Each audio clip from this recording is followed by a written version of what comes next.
Welcome back to Choco Cinema, where every Monday we dive into films from a specific genre to explore what makes them stand out. And this month, we're exploring stories about extraordinary abilities, but not necessarily superhero films, where power comes with some consequences. So last time we talked about what happens when power spirals out of control in Chronicle. Today we're stepping in a completely different direction, and we're talking about something with conspiracies, cities that where nobody can be trusted, and powers that are really crazy. This is Push. Now, most superhero movies are very simple. You get powers, you save the day, but Push flips that idea completely. This was before the MCU, and so people were doing really unique things, okay? This film's about survival, okay, in the streets. All right, now, released in 2009, directed by Paul McGugan, Push arrived during the early wave of those modern superhero films, so around the time of Chronicle a few years later, around the time of a movie I'm talking about with a little teleporting friend. I'll talk about that next week. And so you had movers, pushers, watchers, and sniffers. Yes, there's sniffers out there. Each ability came with rules, and breaking down those rules could be deadly. And from that moment on, it's kind of a race against time. Now, one of the most interesting things I really liked about this film is that Push kind of creates a lot of world building in only one movie, 9/11 in only one movie. And each one kind of has its limits. Pushers can control thoughts, but only for a short time. Watchers can see the future, but their visions aren't always clear. Movers can lift objects, but too much can strain and even kill them. And that structure really makes the powers feel very grounded, because while they're dangerous, they're also very realistic. Visually, I think Push stands out immediately. Now, this was back in the Taken days of the shaky cam. But there are a lot of neon-lit streets of Hong Kong that give the movie a gritty, almost noir atmosphere. Everything feels really crowded, unpredictable, and tense. It feels very lived in. You never know who's watching or who's even lying. The film moves like a puzzle, slowly revealing the pieces together.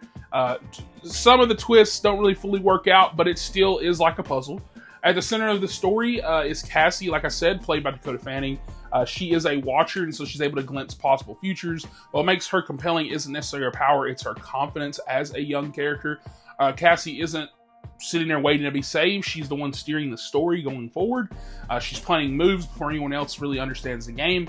And what makes her one of the most memorable characters in the film is the way she acts and behaves. Now, at its core, Push isn't really, it really is about trust, because he doesn't even know her. In a world where minds can be manipulated, trust becomes the most valuable currency, because every single alliance feels very temporary, every conversation feels suspicious, and every decision could change the future.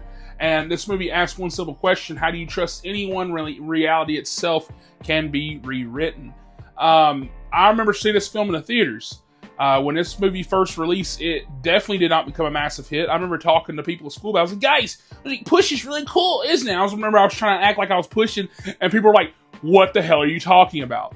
I think it's very creative. It has a lot of refusal to follow those traditional superhero formulas, especially of the early superhero films, and sometimes different is, kind of misunderstood, right? Now, as I've alluded to earlier, Push is not perfect. The story can be complicated. The pacing is very uneven, especially on rewatches as I'm older, but its ambition is undeniable. It's built an entire world from scratch, one where power is dangerous, trust is fragile, and survival really depends on being one step ahead. And I feel like that's what makes it worth revisiting in general. Also, pretty good villain. I actually like Homeboy. I can't think of his name right now, but he's pretty good. And so with that, that's it for this week's Choco Cinema. Next Monday, we're continuing this month's theme about another story about extraordinary abilities, and I'm sure that you can guess, it is Jumper we will be talking about. A movie that I love so much. Love near and dear to my heart.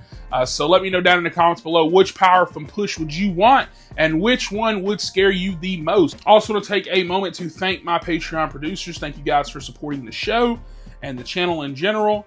And if you guys feel like doing the same thing, there's a link in the description below. You'll get movie vlogs, you'll get earlier uploads for some videos, depending on what the video is. Like this, for example, you definitely would have gotten an early upload for. You also get game reviews, spoiler reviews, stuff like that. So just a lot of extra content if you do like the channel and then you do want to support it. And if not, no bucks tossed my way, that's completely fine. Like I said in earlier videos, with this economy, I understand. Just hit the like, subscribe button. Join the show like that. And I appreciate you guys for watching. Like, subscribe for more. I'll catch you guys on the next one. Thought you said it was gonna rain. I also told you I get things wrong sometimes.